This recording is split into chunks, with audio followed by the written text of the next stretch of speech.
အားလုံးပဲမင်္ဂလာပါခင်ဗျာဒီဘက်မှာတော့ဂေဆောင်ဝါမှာဖြစ်ပေါ်တတ်တဲ့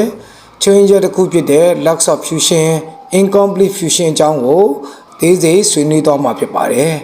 lax of fusion ဆိုတာကတော့ဂေသားနဲ့မူလပစ္စည်း base metal ဒါမှမဟုတ်ဂေသားချင်းချင်းကောင်းစွာ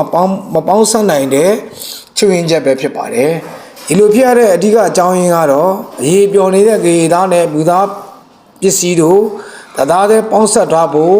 လိုအပ်တဲ့အပူချိန်မရရှိလို့ပဲဖြစ်ပါတယ်။ဒါကြောင့်မို့ဂေသားဟာ base metal ရဲ့အောက်ကပစ္စတံပြားရဲ့မျက်နှာပြင်ပေါ်မှာအပေါ်ရန်လွှာမှာပဲကတ်နေပြီးတော့အတွင်းပိုင်းဒီစိတ်ဝင်ထိုးပေါက်မှုမရှိတာပဲဖြစ်ပါတယ်။ lax fusion ဖြစ်ပေါ်နိုင်တဲ့အဓိကအချက်တွေကတော့အပူချိန်နည်းလွန်းခြင်းဂေဆော်တဲ့အခါမှာဝရင်ကာရန်နဲနေလို့ရှိရင်တန်ရီပျော်ဖို့အတွက်လုံလောက်တဲ့အပူချိန်ကိုပေးနိုင်မှာမဟုတ်ပါဘူး။ဒါကြောင့်မို့လို့မူလပစ္စည်းတွေကအရေးမပျော်ပဲဂေသားကပဲအပေါ်ကနေဖုံးသွားတာမျိုးဖြစ်တတ်ပါတယ်။နောက်တစ်ချက်ကတော့ဝရင်ဆော်တဲ့အခါမှာ travel speed ပဲဖြစ်ပါတယ်။ travel speed အရန်မြန်လွန်းတဲ့အခါမှာဝရင်ချောင်းကအောက်ခံတံပြားကိုဖြော်ဖို့အချိန်မရတော့ဘဲနဲ့ဝရင်သားတွေကအောက်ခံတံပြားရဲ့အပေါ်မှာဒီတိုင်းထပ်ပြီးတော့မှတင်နေတတ်ပါတယ်။နောက်တစ်ချက်ကဝရင်ဆော်တဲ့နီးစနစ်ဖြစ်ပါတယ်။မိမိကဘယ်လိုဝရင်ကြိုက်ကိုဆော်ကျင်တာလဲဘယ်လို position ကိုဆော်ကျင်တာလဲကိုဆော်ကျင်တဲ့ဝရင်ကြိုက် position ပေါ်မူတည်ပြီးတော့မှwhat angle travel angle တွေမှန်ကန်ဖို့လိုပါတယ် what angle travel angle တွေမမှန်ကန်မှုဆိုရင်လည်းတန်ရီပျော်ဖို့အတွက်ကိုအပူချိန်ကောင်းစွာရရှိခြင်းမဖြစ်ဘဲနဲ့